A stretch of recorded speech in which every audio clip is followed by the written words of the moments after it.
వచ్చి నా farm house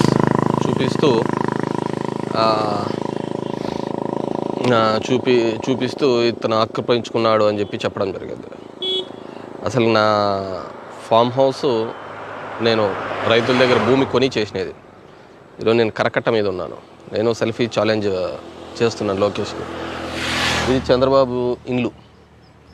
ఈ చంద్రబాబు గారు ముఖ్యమంత్రిగా ఉండి ఇంట్లో జాయిన్ అయినాడు.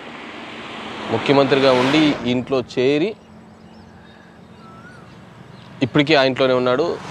అది లింగంనేని వాళ్ళది. వాళ్ళకి డబ్బులు ఎలా ఇచ్చినాడో తెలియదు, వాళ్ళ దగ్గర నుంచి ఎలా వచ్చిందో ఇతనికి తెలియదు. రెంటల్స్ పే చేయకోకుండా ఉన్నాడు. అతనికి ఏ విధంగా ఫేవర్స్ చేసినాడో కూడా మనకు తెలుసు. లింగంనేని గెస్ట్ హౌస్ ఇది. నేను ఉండేది ఇప్పుడు కరకట్ట మీద ఉన్నా.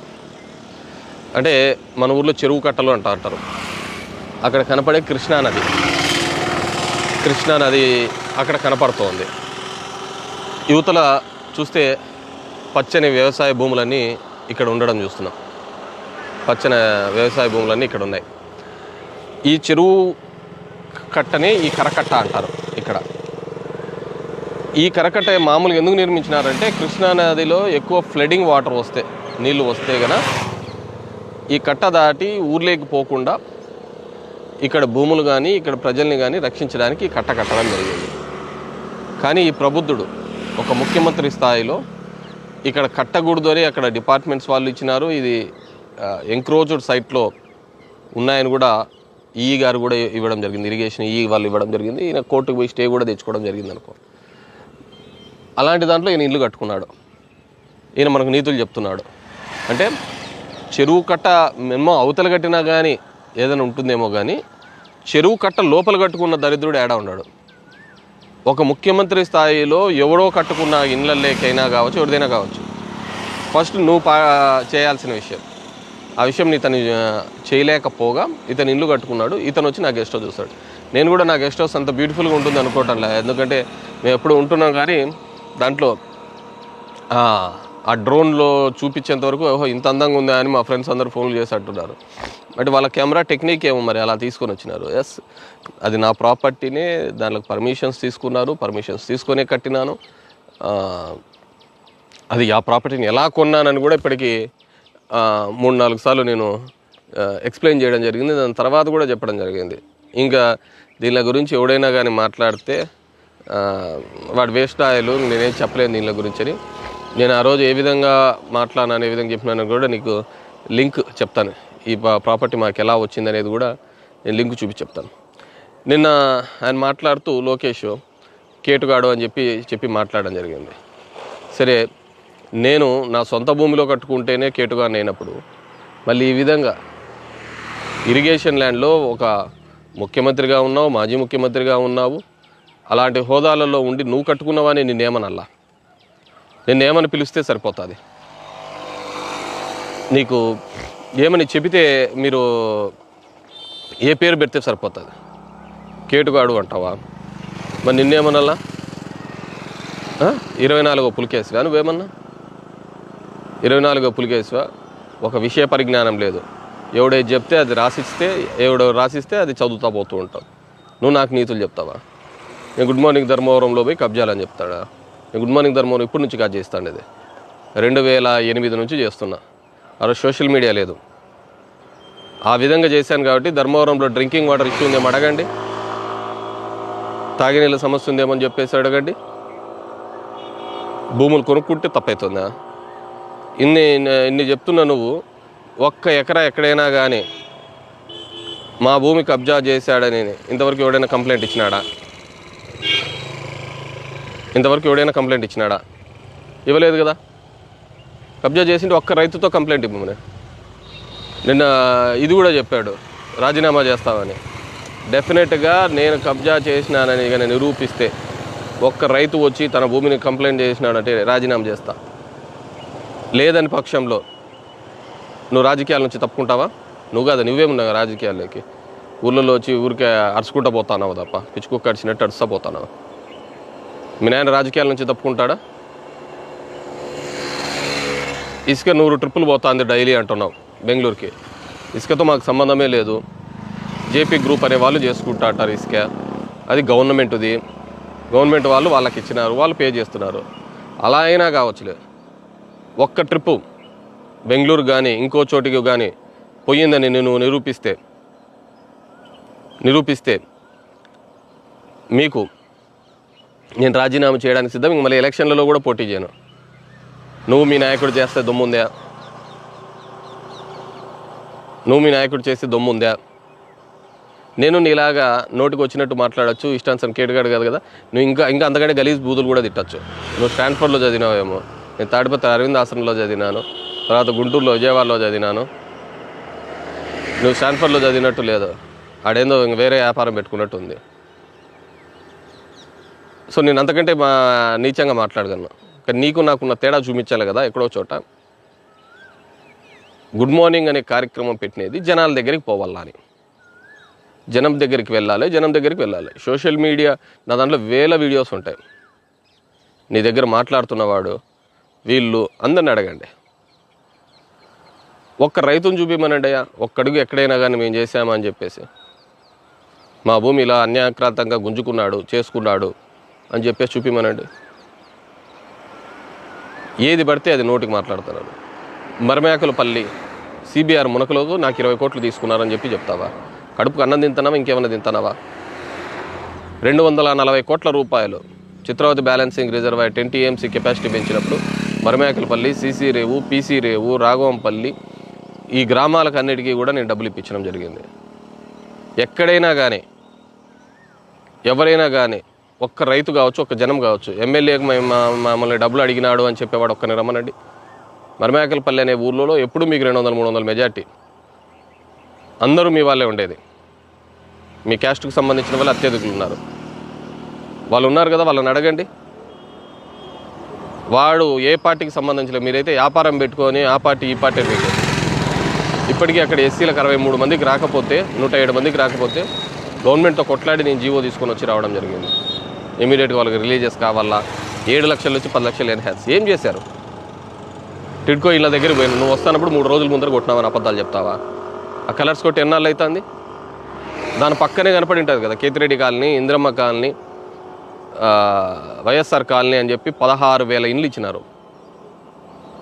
2 సెంట్లతో ఇచ్చి చేరుకున్నారు. నేను ఇచ్చినప్పుడు ఇండ్లు, ఇప్పుడు 14,000 ఇండ్లు ఇచ్చినాం. నువ్వు కట్టించినది 8,000 ప్లాట్లకు గాను 1,400 ప్లాట్లు. మా ఊర్లో అపార్ట్మెంట్లు సరిపోవు. ఎందుకంటే మగ్గాలు వేసుకునే దాంట్లోకి ఇబ్బంది అవుతుంది. వాళ్ళకి తెలియకుండా నువ్వు ఒక్కొక్క టిడ్కో హౌసెస్ మీద వాళ్ళకు ఫైనాన్షియల్ కమిట్మెంట్ పెట్టావు. మా గవర్నమెంట్ వచ్చినాక ₹1 మేము రిజిస్ట్రేషన్ చేపిస్తానని చెప్పినాం. నోటికి ఏది పడితే అది మాట్లాడుతూ పోతా అంటే మేము అంతకు మించి మాట్లాడలేమా? ప్రతి చోట కూడా ఆ లోకల్గా గొడవలు పెట్టాలా, వాళ్ళు కొట్లాడుకోవాలి. సిగ్గున్నోడు ఎవడైనా చెప్తాడే, ఒక పార్టీ అధ్యక్షుడు ప్రధాన కార్యదర్శి అంటావు 12 కేసులు 20 కేసులు ఉంటే తప్ప నా దగ్గరికి రాకూడదు అంటారా? అంటే ఊర్లలో అంతా కొట్టుకొని చావండి, మిగిలిన వాళ్ళు నా దగ్గరికి రండి. కొట్టుకొని చేస్తే వీళ్ళు జీవితాంతా నా కింద పాలేరు. ఎవడైనా కానీ బాగా చదువుకోండి, మంచి ఉద్యోగం తెచ్చుకోండి, ఎక్కడికైనా మంచి అవకాశాలు వస్తాయని చెప్తా అంటారా? 20-30 కేసులు లేకుంటే నా దగ్గర రావద్దని చెప్తా అంటారా? నీ దగ్గర పెట్టుకున్న 10 పెట్టి కేసులు పెట్టుకొని దీని గురించి నువ్వు కోర్టుకు పోలేదు అంటున్నావు. Yes good. మళ్ళీ మీ నాయన నువ్వు చేసిన స్కామ్లలో మీ పార్టీ వాళ్ళందరూ ఎందుకు తెచ్చుకుంటున్నారు స్టేలో? ఎదుర్కోండి ధైర్యంగా. ఈరోజు నేను ఎందుకు ఈ కరకట్ట మీదకి వచ్చి మాట్లాడాల్సి వస్తుంది అంటే, నేను కొనుక్కున్న ప్లాట్ అవుట్ రైట్గా కొనుక్కున్న ప్లాట్, రైతులకు డబ్బులు ఇచ్చి కొన్న ప్లాట్, చెరువు మునకలో లేని ప్లాట్. అది ఆ షేప్ ఆ విధంగా మొదటి నుంచి కూడా న్యాచురల్గా ఏర్పడింది కాబట్టి, అది బ్యూటిఫుల్గా ఉంటుంది కాబట్టి నేను అక్కడ కొనడం జరిగింది. నువ్వు అలా కాదు కదా, ఈ కట్టకి యువతలో నీళ్ళు వస్తాయి, వీటి వరకు వస్తుంది. ఒకసారి కృష్ణా వాటర్ వచ్చినప్పుడు పోయి హైదరాబాద్లో దాక్కున్నావు కదా. అంటే ఒక కట్టకు, చెరువు కట్టకు అవతల ఉన్న దాంట్లోకి నీళ్ళు వచ్చే దాంట్లో పోయి నువ్వు కట్టుకొని నువ్వు నీతులు చెప్తావు. ఎస్, బోట్స్ కావాలని నువ్వే ఫ్రీగా ఇచ్చినావా? నేను కొన్నా, నా సొంత డబ్బుతో కొన్నా. నీలా గవర్నమెంట్ డబ్బులతో రెడీ చేసుకోలే కదా. అంటే గవర్నమెంట్ డబ్బులతో కొంటాంలే కదా. అక్కడ నా హ్యామర్ బర్డ్ అని నా కొడుకు కోసం తెచ్చుకున్నాను చిన్న బండి. వాడు పెద్దోడు అయిపోయినాడు. ఇప్పుడు నీకు కావాలా చెప్పు, నీ కొడుకు కావాలా చెప్పు, పంపిస్తే దివాన్స్కి బాగుంటుంది. హ్యామర్ హెడ్ అని పొలారిస్లో బండి కావాలో తీసుకో, ఇస్తా. నీకు ఒకవేళ అంతగా కావాలనుకుంటే రా, అదే గెస్ట్ హౌస్ చూపిస్తా, సర్వే చూపించేసి నాకు ఎలా భూమి వచ్చింది ఎలా ఉందని నీకు ఎక్స్ప్లెయిన్ చేస్తా. బాగా మంచి మా ఫుడ్ పెడతా, భోజనం చేసుకొని వెళ్దువు. కానీ నోటికి వచ్చినట్టు మాట్లాడుకుంటా పోతా అంటే సహించేది ఉండదు. నేను ఇంకా నోటికి వచ్చినట్టు తిట్టచ్చు. నువ్వు కేటరెడ్డి అంటావా? మేము అనలేమా? ఏమన్నా మేము అన్నామనుకో, మా అమ్మని అన్నారు నన్ను అన్నారు అని చెప్పి ఏడ్చా కూర్చుంటారు. నీ నీ నీ ఆలోచన ఏంటంటే ఆడదాన్ని అడ్డం పెట్టుకొని ఇంక రాజకీయాలు చేసుకుంటూ పోవాలా. అంటే నువ్వు మాట్లాడే మాటలకు కేవలం ఇదంటేనే బాధ అవుతా ఉంటుంది. మా వేరే వాళ్ళకి బాధలో ఉండదా నోటికి వచ్చినట్టు మాట్లాడుతా అంటే? సో లోకేష్, నువ్వు ఎదగాలి అనుకుంటే, నువ్వు రాజకీయాల్లో ముందుకు పోవాలి అనుకుంటే దెర్ ఈజ్ సర్టన్ ప్లాట్ఫామ్స్ ఉన్నాయి. ఆ పద్ధతిలో మాట్లాడుకుంటా పోతూ ఉంటే ఏదన్నా కానీ ఓహో వీడు మెచ్యూర్డ్గా ఉన్నాడు, ఈ రాష్ట్రానికి ఉపయోగపడే నాయకుడు అనుకుంటారు. ఇలాగ అనుకున్నాడు అనుకో, వీడు 10 కాలాలు ఉండవుడు పోతాడు ఏడు తొందరగా అంటారు. ఇట్లయితే ఆడుంటాడు బై ఈడే ఉంటాడు అని నెత్తికి ఎత్తుకొస్తున్నాడు అంటారు. సో నిన్న నువ్వు మాట్లాడిన మాటలు, ఎవడో బస్టాండ్ ఎదురుగా బ్రాహ్మిన్స్ది ల్యాండ్, అది 5 ఎకరాలు ల్యాండ్. ఆ ల్యాండ్లో వేరే వాళ్ళు ఎంక్రోచ్ అయి ఉన్నారు. దాంట్లో ఉన్న కొంతమంది కలిసి ఇలా ఎన్నాళ్ళని ఎంక్రోచ్ ఉంటాం, మనం రైట్ఫుల్గా తీసుకుంటే మనకు హక్కు వస్తాయి, లోన్స్ వస్తాయని చెప్పేసి పోవడం జరిగింది. పోయినారు, వాళ్ళు కొనుక్కున్నారు వాళ్ళ బ్రాహ్మిన్స్ దగ్గర. ఎందుకంటే ఎవరైతే హక్కుదారులు ఉన్నారో వాళ్ళ దగ్గర కొనుక్కున్నారు. నువ్వు కొంటావా లేదా అనేది నీ ఇష్టం.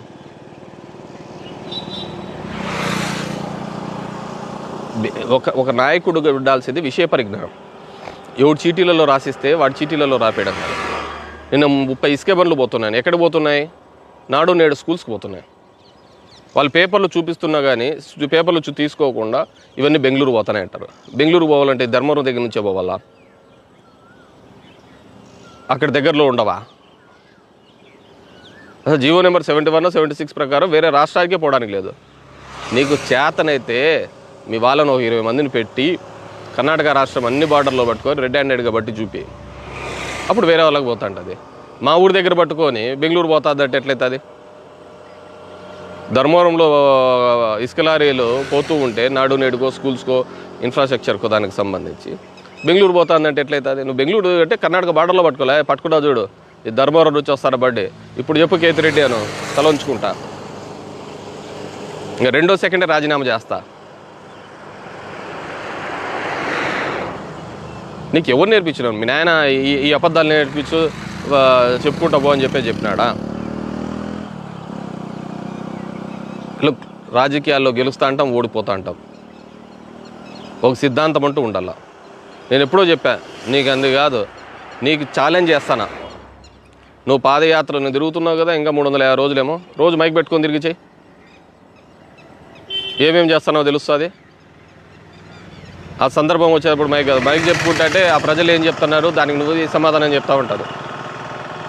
నిన్న చేనేతలకు వచ్చినప్పుడు చెప్పినావు జిఎస్టీ చేసేస్తాను. జిఎస్టీ వచ్చినప్పుడు ఎవరిది? నువ్వే కదా, మీ ప్రభుత్వమే కదా ఉండేది. ఆ జిఎస్టీని 12% చేయాలనే ఆలోచన వచ్చినప్పుడు నేను పోయి కలిశాను ఫైనాన్స్ మినిస్టర్ని. ముడి సరుకులు పెరుగుతున్నాయని తెలిస్తే నేను పోయి కలిశాను.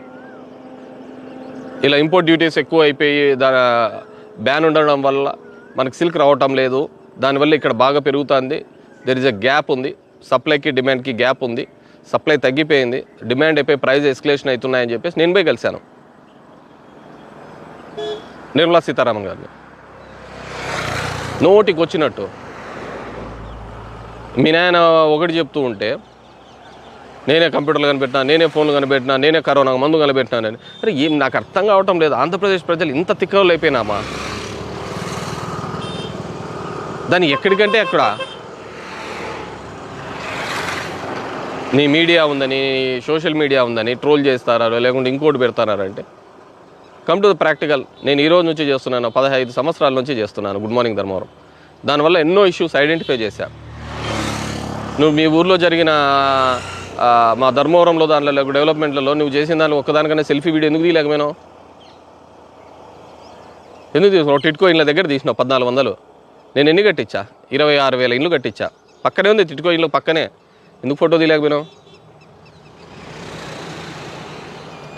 అలాగే ముందరికి వస్తుంటే జంక్షన్ కనపడుతుంది. ఆడ లెఫ్ట్లోకి పోతా అంటే కేతిరెడ్డి సూర్యప్రతాప్ రెడ్డి ఫ్లైఓవర్ ఉంటుంది, నేను కట్టించా. 98 కోట్ల రూపాయలతో ధర్మవరంలో తాగునీళ్ళు నేను చేయించాను. తాగునీళ్ళ సమస్య లేకుండా చేశా. చేనేతలకు మొట్టమొదట 600 రూపాయలు తీసుకుని వచ్చిన నేను. తర్వాత 1000 రూపాయలు మీరు మీ ప్రభుత్వంలో చేస్తే ఇవ్వకపోతే నేను మీ ధర్నాలు చేసినాం. కాదని అక్కడ ప్రజలకు చెప్పమనండి. సో పబ్లిక్కి నా నీడ్ ఉందా లేదా అని వాళ్ళు ఆలోచించుకోవాలి, నేను కాదు. నా అవసరం ఉందంటే నాకు ఓటేస్తారు, నా అవసరం లేదనుకుంటే ఓటేయరు, దానికి ఏముంటుంది. So I'm doing my best. ఈరోజు 680 కోట్ల రూపాయలతో జిల్లేడుబండ ప్రాజెక్ట్ జరుగుతోంది. వచ్చింటే నీకు ఆడ సెల్ఫీ ఒకటి వీడియో తీసి పెట్టింది కదా, నువ్వేం చేసినా ఒకటి చూపించి ఉండాల్సిందే. 480 కోట్ల రూపాయలతో Battalapalli Mudigubba 4 lane express highway జరుగుతుంది. ముదుగుబ్బ 100 కోట్ల రూపాయలు బైపాస్ జరుగుతోంది. ఇవి మానేసి ఒక వీడియో చూసినా, నేను చూపించా. నువ్వు నిన్న ఇచ్చావు కదా ఛాలెంజ్, నేను చెప్తున్నాను కదా, ఒక రైతుడు చూపి మనం నేను చేసినట్టు, నా పేరు మీద ఉన్నట్టు,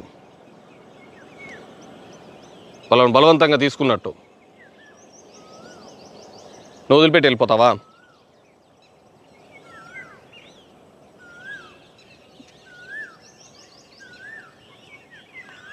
సో ఇంతకు మించి బూతులు మాట్లాడగలుగుతాము, చేతలా చేయగలుగుతాం. నువ్వు వచ్చి పీకేదేమీ లేదు, పెట్టేదేమీ లేదు.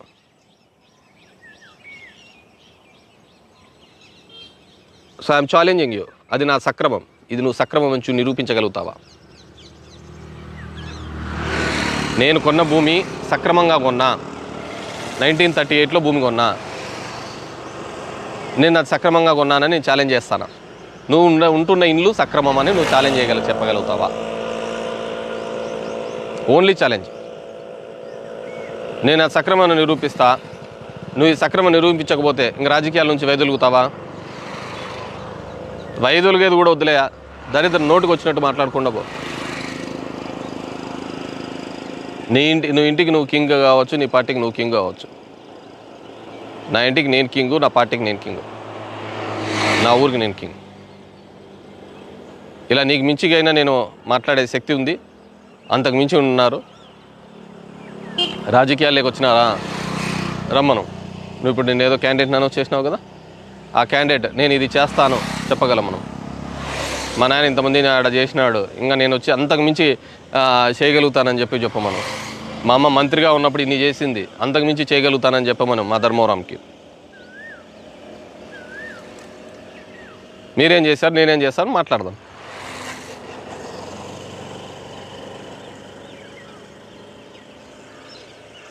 సో ఐ రిక్వెస్ట్, అనవసరంగా మాట్లాడి జడ్జ్. సో ఇప్పుడు కూడా నేను చెప్పేది ఒకటే, నీ సెల్ఫీ ఛాలెంజ్కి బదులు చెప్తున్నాను, నేను ఛాలెంజ్ చేస్తున్నా. నాది సక్రమం అని నేను నిరూపిస్తా, నువ్వు ఉంటూనే సక్రమం నిరూపించు, లేదా అన్నీ మూసుకొని కూర్చో, అంతకు మించి లేదు. సో ఇంతకు మించి అవాకులు చవాకులు, ఇంతకంటే ఎక్కువ బూతులు కూడా నేను మాట్లాడతాను. నువ్వు అన్న ఏ రెడ్డి అన్నావో అంతకుమించి నేను నీ కులం పేరు మీద నేను తిట్టగలుగుతాను. కానీ నా సంస్కారం అడ్డం వస్తుంది. నీకు నాకున్న తేడా సంస్కారం. నువ్వు ఐడెంటిటీ క్రైసిస్లో ఉన్నావు అంటే నన్ను గుర్తించాలా, నేను పోటుగా అన్నీ అని చెప్పే విధంగా నువ్వు ఆలోచించాలనే నీ ఆలోచన. కానీ నా ఆలోచన అట్లలే. నేను పని చేస్తున్నాను, నేను చేస్తున్న దానివల్ల, గుడ్ మార్నింగ్లో ధర్మవరం వల్ల, నేను లైవ్ వీడియో ఇవ్వడం వల్ల ఏమవుతుంది, చాలామంది పబ్లిక్ ఆ స్కీమ్ యొక్క వివరాలు తెలుసుకోగలుగుతున్నారు. పబ్లిక్ నేను యాక్సెస్గా ఉంటున్నాను. ఒకవేళ నేను భూములు కబ్జానే చేయాలంటే గుడ్ మార్నింగ్లోనే రావాల్సిన అవసరం ఏ కర్మ పట్టేట అది? ఎవడైనా చెప్తాడు కదా ఈడున్నాయి అది. దానికి నేను గుడ్ మార్నింగ్లో వచ్చి స్వయంగా వచ్చి గీతలు గీసుకొని పోవాల్సిన అవసరం ఏముంటుంది? ఒకవేళ లేదా వచ్చి ఒకసారి రండి నాతో పాటు గుడ్ మార్నింగ్ ఎక్కడుందని ఒక్క బాధితులతో కంప్లైంట్ ఇప్పివయ్యా నేను చేసినానని, వాళ్ళ భూమి తీసుకున్నానని చెప్పి. సో రాజకీయాల్లో గ్రోత్ కావాలంటే చిల్లర మాటలు కాదు. మీ నాయన అట్లా పైకి వచ్చినాడు అనుకుంటానావేమో. మీ నాయన చేసినది నువ్వు చేస్తున్నది ఆడవాళ్ళని అడ్డం పెట్టుకొని రాజకీయాలు.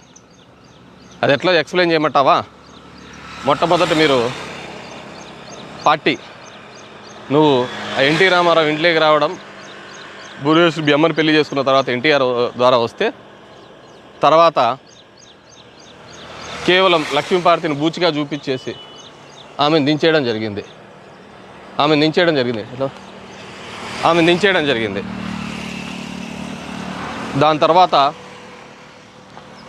దాని తర్వాత నువ్వు జయప్రదంగా పార్టీ గుర్తుని ఏ విధంగా తెచ్చుకున్నావు, అదేవిధంగా నీకు అక్కడ మద్దతు ఏ విధంగా కూడగట్టుకున్నావో తెలుసు. దాని తర్వాత కార్యక్రమం నువ్వు బ్రాహ్మణిని పెళ్లి చేసుకొని ఎన్టీఆర్ కుటుంబంతో సంబంధం ఏర్పరచుకొని ఇంకెక్కడికి పోకుండా ముడేసుకోకుండా వాళ్ళను. తర్వాత ఇప్పుడు మీ అమ్మని ఏదో అన్నారని చెప్పేసి దాన్ని కూడా పెట్టుకొని రోజు తిరుగుతారు. అసలు ఏమన్నాడో ఎవడికి తెలియదు. దాన్ని కూడా పెట్టుకొని రాజకీయం కార్యక్రమం చేస్తున్నా.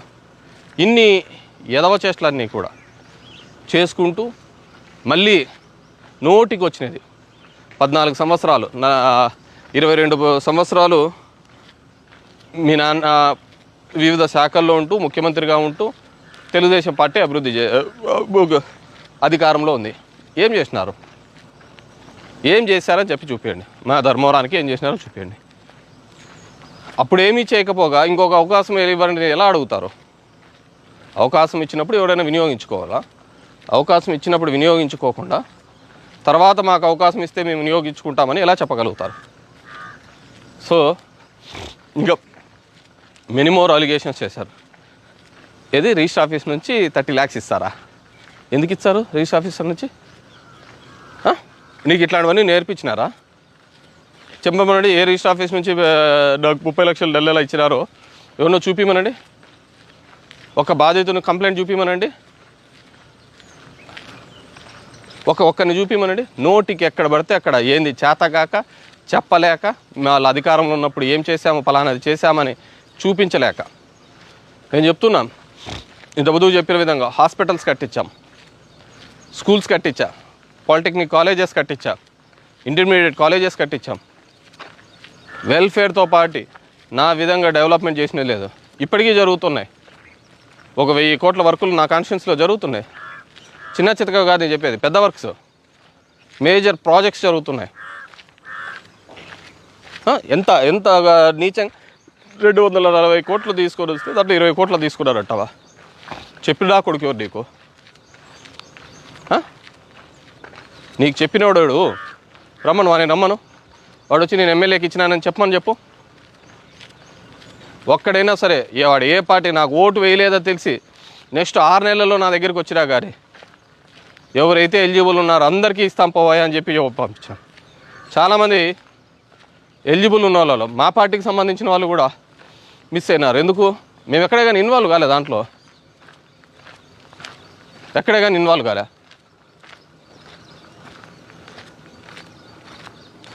మీరు చెప్తున్నారు మాకు నీతులన్నీ. సో లోకేష్ గారు, ఇంకా గారనే అంటున్నా, నువ్వు గాడు అన్నావు. ఇంక నేను అంతగా మించి నీకు మాట్లాడినా నీ సంస్కారానికి నేను దిగజారినట్టున్నారు. ఇంతవరకు నా దగ్గర పోస్టులు కానీ మేము పెట్టిన దీనిలో కానీ ఎక్కడే కానీ సైబర్ సంబంధించి కానీ ఇది కృష్ణా రివర్ పక్కనే ఉన్నాం. ఇప్పుడు కట్ట దిగి కిందికి వచ్చినాం. ఎక్కడే కానీ ఇలా సైబర్ పోస్టులలో కానీ తప్పుడు కథనాలు కానీ ఇంతవరకు పెట్టలేదు. మా మీద తప్పుడు కథనాలు ఆరోపణలు చేసి ఉంటే వాళ్ళని కోర్టుకి పెట్టి కేసు పెట్టినాం. మేము ఎప్పుడే కానీ ఇంత నీచంగా పెరిగినది కాదు, పెంచినది కాదు. మేము అంటాను కదా ఇలా చేసింది. అంతకంటే మమ్మల్ని కూడా మర్యాదగా ఎలా ఉండాలి, ఎలా ప్రవర్తించాలి అని కూడా మా అమ్మ కూడా నేర్పించింది. సో మీ అమ్మ నీకు బూతులు నేర్పించింది, మా అమ్మ మాకు సంస్కారం నేర్పించింది. సో ఇంకా నేను మళ్ళీ మిగతాదంతా ప్రెస్ మీట్లో చూపిస్తాను. దిస్ ఈజ్ ఆయన చెప్పిన ఛాలెంజ్కి తగ్గట్టుగా నేను ఈడ వచ్చి చెప్పాను. నాది సక్రమం, నీ సక్రమమో కాదో నువ్వు చెప్పు. Thank you.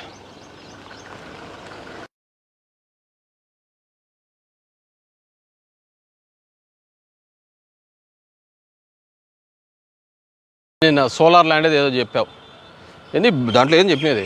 బాబు గారు 3.5 లక్షలకే ఎకరా ఇస్తే ఈయన కంపెనీ వాళ్ళని బెదిరించి 3.5 లక్షలకు మళ్ళీ చేసుకున్నాడు ఇతను అని చెప్పడం జరిగింది. 3.5 లక్షలకు కంపెనీ వాళ్ళు ప్రైవేట్ వ్యక్తి దగ్గర నుంచి కొన్నారు. ప్రైవేట్ వాళ్ళు ల్యాండ్ పూల్ చేసి సోలార్ కంపెనీకి అమ్మడం జరిగింది.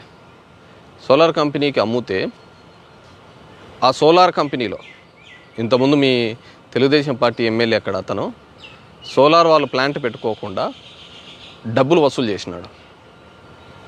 పెడితే డబ్బులు ఇస్తేనే కానీ పెట్టండి, లేకుంటే లేదు అని చెప్పేసి దానికి ఆ కంపెనీ వాళ్ళు పారిపోవడం జరిగింది. ల్యాండ్ ఇప్పించినారు అంటాను. ల్యాండ్ కొనేది యాక్చువల్గా ప్రైవేట్గా, అది కూడా నువ్వు బాబు గారి ఖాతాలోనే వేసుకున్నావు. ప్రైవేట్ ల్యాండ్ని కూడా నువ్వే సరే మరి ఎందుకు కంపెనీ పోయింది? అక్కడ నుంచి ఎందుకు పారిపోయినారు? అప్పుడు పేపర్లలో పెద్ద పెద్ద కథనాలు వచ్చినాయి కదా, వాటి సంగతి ఏంది? పెద్ద పెద్ద కథనాలు వీళ్ళు బెదిరించింటే పోయినాయి అని పెద్ద పెద్ద కథనాలు వచ్చినాయి. ఆ విధంగా వాళ్ళు పారిపోవడం జరిగింది. పారిపోయిన తర్వాత వాళ్ళ దగ్గర నుంచి నేను అవుట్ రైట్గా కొనడం జరిగింది. మేము ఇక్కడ ప్లాంట్ ఇన్స్టాల్ చేయటం లేదు అని చెప్పి వాళ్ళు అమ్మడం జరిగింది, కొన్నాను. దాంట్లో ఇంకోటి ఏముంటుంది, బెదిరింపు ఏముంటుంది నాకు అర్థం కాదు. కంపెనీ వాళ్ళు ఏమైనా చెప్పినారు బెదిరించినామని చెప్పి? చెప్పమనండి కంపెనీ వాళ్ళని వచ్చి, మేము బెదిరించినాం వాళ్ళ దగ్గర అని. ఎనీ కంపెనీ అంటే మేము ఆడ భూములు కూడా కొనుక్కోకూడదు, కొంటే అది కబ్జా, దౌర్జన్యం. మీరు మాత్రం 1000 ఎకరాలు చేస్తా ఉండాలి, అంతే కదా? మేము అవుట్ రేట్గా కొన్నాం, మీ కంపెనీ వాడు ఎవడైనా బెదిరించినాడని చెప్పినాడా? ఆ కంపెనీ అక్కడి నుంచి ఎందుకు పోయింది? పారిపోయింది. తెలుగుదేశం ప్రభుత్వంలో పారిపోయింది. అది మీరు బెదిరించడం వల్ల పారిపోవడం జరిగింది. దాని తర్వాత మేము కంపెనీ పెట్టలేమంటే ఆ ల్యాండ్స్ నేను తీసుకోవడం జరిగింది. That's the reason. నువ్వు పులికేసి 24 మా దృష్టిలో, నీ మాటలు చేష్టలు అన్నీ కూడా. నేను ఈరోజు కేవలం నువ్వు చెప్పిన దానిలకో దీనిలకో కాదు, I'm responsible to my Dharmavaram people. వాళ్ళు నన్ను ఓటు వేసి గెలిపించడం జరిగింది. నాకు ఓటు వేసిన 51%తో పాటు మిగతా 49% 100%కి నీ జవాబుదారితనంగా ఉండాలి. వాళ్ళకి ఏ కష్టం వచ్చినా నేను ముందు ఉండాలి. ఆడ కట్టించే ఇళ్ళ కార్యక్రమంలో పోయి చూడండి, ఎవడే కానీ ఏ వివక్షణ పెట్టామా అని. So I'm responsible for them. వాళ్ళకి నచ్చలేదో వద్దనుకుంటే వద్దనుకుంటారు. నువ్వు పెట్టినతనే బంగారు, నువ్వు పెట్టినతనే అక్కడ చేసిన వాళ్ళ నాయన వాళ్ళు చేసిన పాపాలు అన్నీ కూడా బంగారం కనపడుతుంది. అది వాళ్ళ కర్మ, నేనేం చేయలేను కదా. సో నేనేమి రాజకీయాల మీద మోజో ఏదో అయిపోతానని వచ్చినవన్నీ కాదు. కంపల్సరీ పరిస్థితులలో నేను రాజకీయాల్లోకి వచ్చిన వాడిని. నా వల్ల మేలు జరిగింది అనుకుంటే ఇతను ఉంటే మేలు, ఎప్పుడైనా కానీ మనకి ఏ పని కావాలన్నా వెళ్ళి కలవచ్చు అంటే ఒక పబ్లిక్ రిప్రజెంటేటివ్గా నేను ఉంటాను. Then people has to decide. So నేను ఇప్పటికీ మా నాన్నగారు 94లో చేసినాడు, 99లో చేశాడు, నేను 2009లో 14లో 19 నెక్స్ట్ వచ్చి 4th ఎలక్షన్స్. 30 ఇయర్స్గా నేను ప్రజల దగ్గర నుంచి నేను 15 ఏళ్ళ నుంచి తిరుగుతూనే ఉన్నా. కేవలం ఎప్పుడైతే యూట్యూబ్లో కావచ్చు, ఫేస్బుక్లో కానీ ఈ సోషల్ మీడియా నెట్వర్క్ వచ్చిన తర్వాత ఈ గుడ్ మార్నింగ్ ధర్మవరం అనేది ఎప్పుడైతే ట్రెండ్ అయితే వచ్చిందో ఆ రోజు నుంచి కబ్జాలు అనే అలిగేషన్స్ మొదలుపెట్టినారు. 15 ఏళ్ళలో ముందుకు మొదలుపెట్టినప్పుడు కూడా తిరుగుతాను అన్నాను కదా. మిగతా వాళ్ళందరూ ఎమ్మెల్యే అంటే ఇలా ఉండాలి, ఇలా తిరుగుతూ ఉండాలి పబ్లిక్ లేక అని చెప్పేసి. నేనే కదా, చాలామంది తిరుగుతూ ఉంటారు. నేను సోషల్ మీడియా అనేది అది నా సొంత టీవీ ఉన్నట్టు. నేను దీంట్లో ఎక్కడ కట్ పేస్ట్లు ఏం వదలటం లేదు కదా, కంప్లీట్గా లైవ్ వదులుతున్నారు. కొన్ని యూట్యూబ్ ఛానల్స్ దాంట్లో కట్ చేసుకొని వాళ్ళకి కావాల్సిన కంటెంట్ వదులుతూ ఉండొచ్చు. మంచిగా వదులుతుండొచ్చు, చెడుకు వదులుతుండే. నేను ఎప్పుడు వాళ్ళది కూడా నేను బాదర్ చేయటం లేదు కదా. It's my duty. సో నా టీవీ ఛానళ్ళలో నా సొంతం ఉన్నట్టు నాకు నా ఒపీనియన్స్ చెప్పుకోవడానికి ఈ సోషల్ మీడియాని వాడుకుంటున్నాను. లేదనుకో మెయిన్ స్ట్రీమ్ మీడియాలలో మీరు ఇచ్చే కవరేజ్లు, మీ తప్పుడు కథనాలు, మీ ఏబిఎన్లో, టీవీ9లో, టీవీ5లో, ఈనాడులో, టీవీ5లో తప్పుడు కథనాలన్నీ వస్తాట. సో ఇప్పుడు నువ్వు అన్ని అలిగేషన్స్ చేసావు. ఇప్పుడు నాకు సోషల్ మీడియాలో ఒక ప్లాట్ఫామ్ ఉంది కాబట్టి నేను చెప్పగలుగుతున్నాను.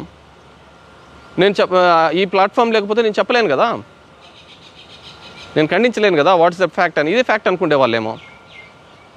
అది లేకపోయింటే, సోషల్ మీడియా ప్లాట్ఫామ్ లేకపోతే నువ్వు చెప్పినదే వేదం, ఇదే నిజమేమో అనుకుంటే వాళ్ళేమో. దీంట్లో గురించి పూర్తిగా విత్ డాక్యుమెంట్స్ మల్టిపుల్ వీడియోస్లలో ప్రెస్ దగ్గరనే ప్రజెంటేషన్ చేయడం జరిగింది. మీరు నా దాంట్లోకి పోతే అవన్నీ కూడా దొరుకుతాయి, లింక్స్లలోకి వెళ్ళి చూడండి. ప్రతి డాక్యుమెంట్ను సపోర్టివ్ డాక్యుమెంట్గా నేను ఇవ్వడం జరిగింది. సో బేస్లెస్ అలిగేషన్స్తో నువ్వు మాట్లాడుకుంటున్న పోయే పద్ధతి వల్ల నువ్వు చీప్ అయిపోతున్నావు.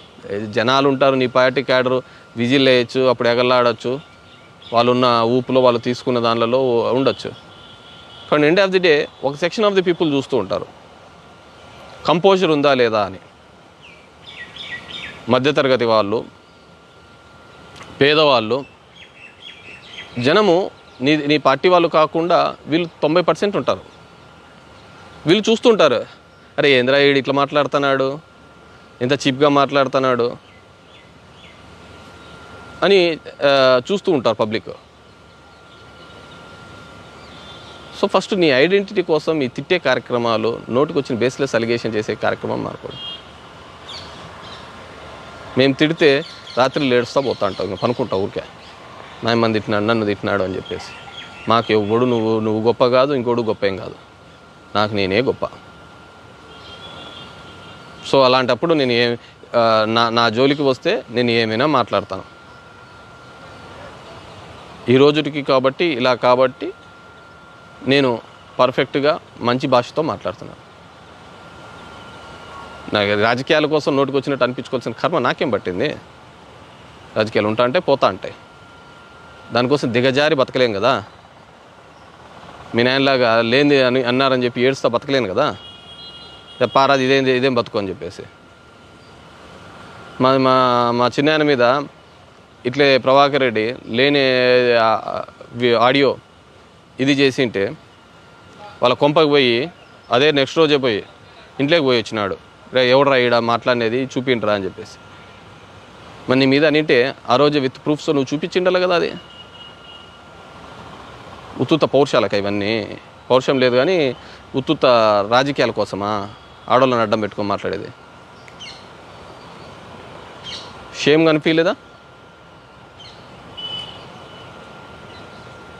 ఇంట్లో భార్యని కానీ ఇంకోరిని కానీ అన్నప్పుడు ఒక మగోడై ఉండి పోయి ఈడ్చి చెంపదెబ్బ కొట్టక ఆ సందర్భంలోనే తర్వాత 3 గంటలు 4 గంటలు ప్రెస్ మీట్ పెట్టి రాజకీయంగా వాడుకోవాలనే ప్రయత్నం చేస్తావా? పర్సనల్ లైఫ్ తర్వాతనే కదా మిగతాదంతా అదే కదా. దాన్ని ఏదో ఘనకార్యం సాధించినట్టు ప్రతి మీటింగ్లలోనూ కూడా మా అమ్మ నడిపించినారు ఇదే చెప్పుకుంటా పోయేది.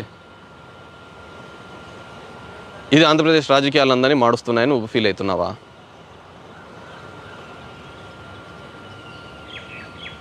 అంటే చీప్ వే పాలిటిక్స్ కదా. ఎలా చెప్పుకొని తిరుగుతున్నావు అదే విషయాన్ని? ఫోటోలు అలాగనే మాట్లాడింటే అదే సందర్భంలోనే ఏమైతే అయింది అనిందురు కదా. ముసలోడయా ఆ రోజు వాళ్ళ భార్యని అనింటే ఆడేపోయి ఈడ్చి కొట్టినాడు అని చెప్పేసి అనిందురు కదా. ఊర్లో అంటారు మామూలుగా. ఊర్లో తన భార్యను ఎవరైనా కానీ చిన్న చేతగానోడు అన్నా కానీ అప్పుడే గలాటకు వస్తాడు. మొగున్నంటే భార్య అప్పుడే గొడవకు వస్తుంది, నా మావాని ఎందుకు వస్తావు అని చెప్పేసి.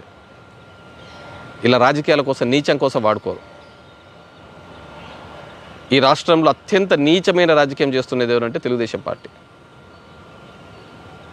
అత్యంత నీచమైన రాజకీయం. నాకు ఆ బతకాల్సిన అవసరం లేదు, ఎవరితోనో మాట పడాల్సిన అవసరం లేదు, ఇది లేదు. మేమేం జన డబ్బులతో బతకాల్సిన కర్మ లేదు. కాబట్టి